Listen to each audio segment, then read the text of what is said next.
오늘은 투크리움 콩펀드, 바로 SOYB에 대해서 한번 깊이 파고들어 보겠습니다. 시작하기 전에요, 구독과 좋아요 눌러주시면 영상 제작하고 분석하는 데 정말 큰 힘이 됩니다. 그리고 늘 말씀드리지만 최종 선택은 여러분 각자의 판단 기준에 맞게 신중하게 해주시고요.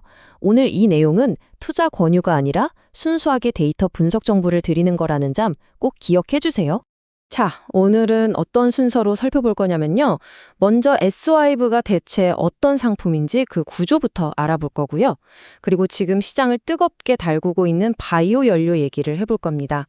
그 다음엔 실제 성적표, 즉 재무 성과를 숫자로 확인하고 미래 성장 동력과 또 반대로 우리가 조심해야 할 리스크는 뭔지, 마지막으로 이 모든 걸 종합해서 투자 전략과 체크리스트까지 딱 정리해 드리겠습니다.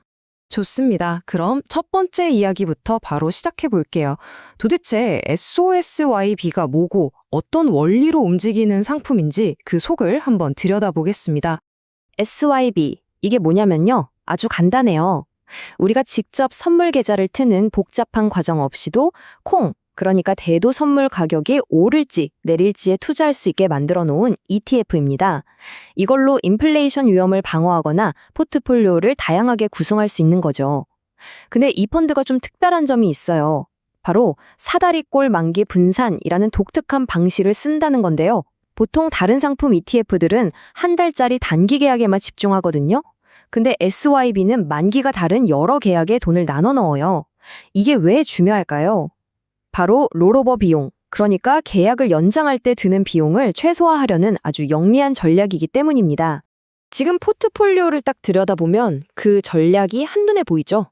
2026년 5월 물에 35% 정도, 11월 물에 거의 35%, 그리고 7월 물에 30%를 투자하고 있잖아요. 이게 다 의미가 있는 겁니다.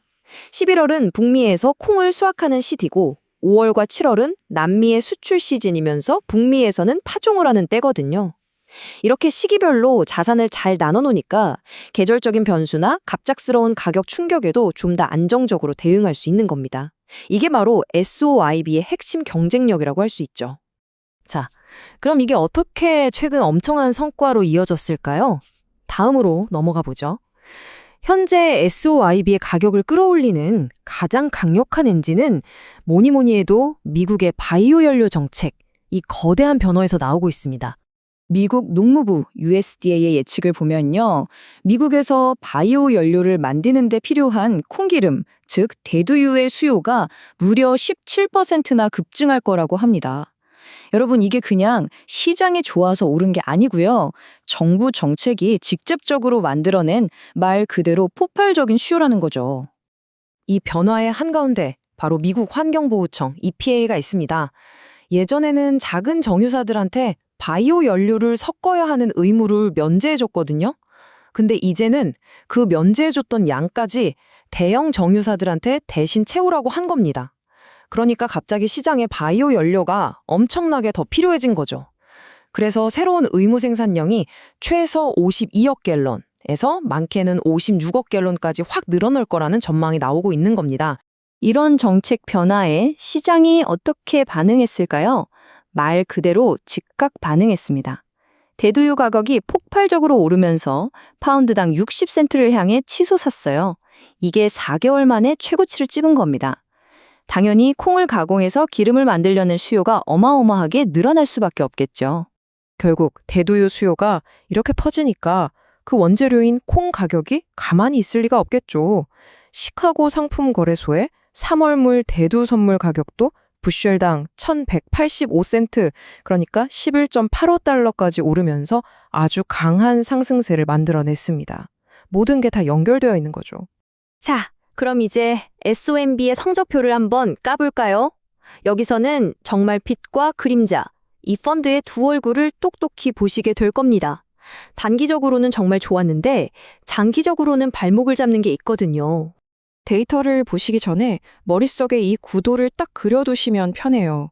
한쪽에서는 정부 정책이라는 강력한 힘이 주가를 막 밀어 올리고 있어요. 그런데 다른 한쪽에서는 이 펀드 자체가 가진 높은 비용이 장기적인 수익을 계속 갉아먹고 있는 그런 줄다리기 같은 상황인 거죠. 자, 실제 숫자를 보세요. 단기 성과는 정말 눈부십니다. 최근 한 달 동안 최대 7.2%, 올해 들어서는 최대 8.83%나 올랐어요. 지난 1년을 통틀어 봐도 최대 11.52%라는 두 자릿수 수익률을 기록했죠. 그런데 말이죠. 시간을 딱 3년만 늘려보면 분위기가 완전히 달라집니다.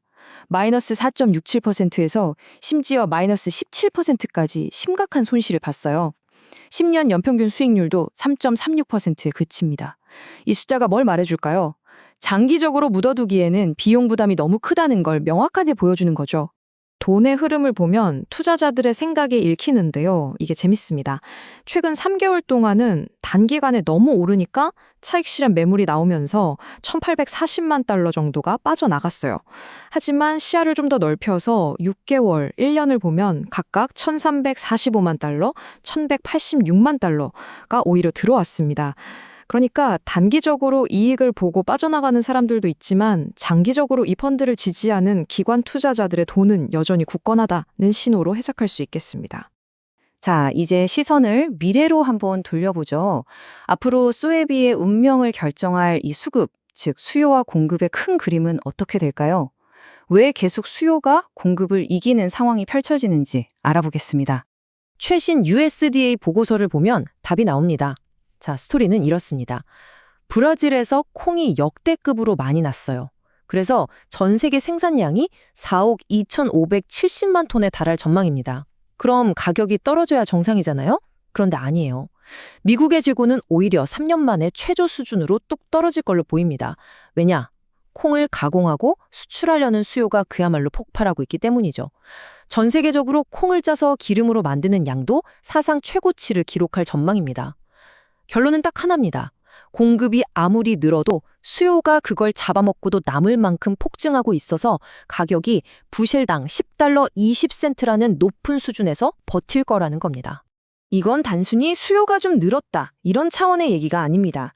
아예 패러다임이 바뀌고 있는 거예요. 예전에는 그냥 가축 사료로나 쓰이던 콩이 이제는 ESG, 탄소 중립이라는 거대한 흐름을 타고 첨단 에너지 자원으로 변신하고 있다는 거죠.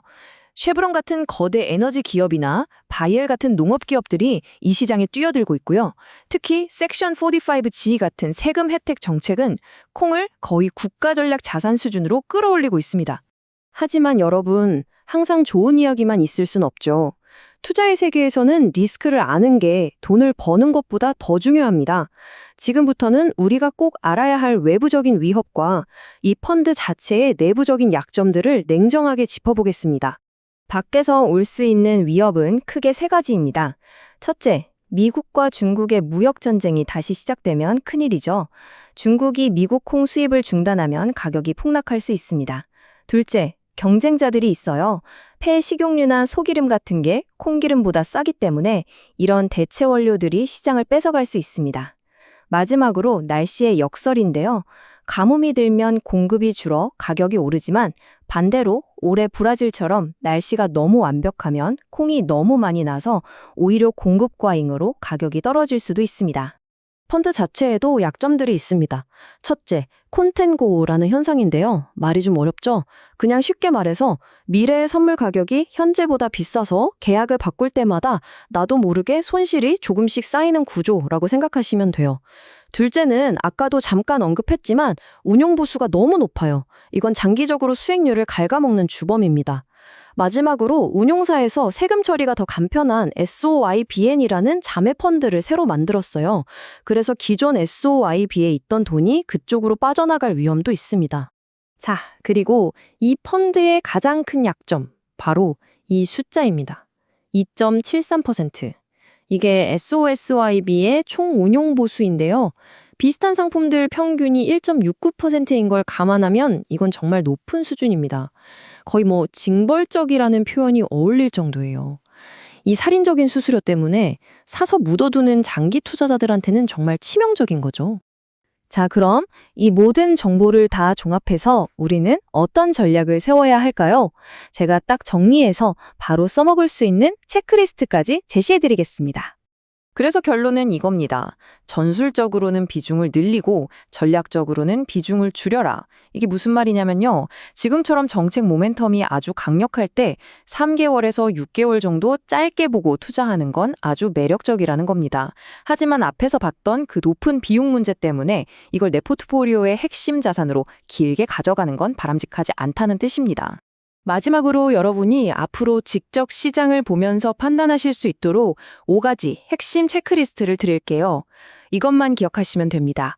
첫째, 매달 나오는 USDA 보고서에서 미국의 콩 재고가 3억 부슈엘 아래로 유지되는지 꼭 보세요. 둘째, EPA가 최종적으로 발표할 바이오 연료 의무량이 56억 갤런을 넘는지 확인해야 합니다.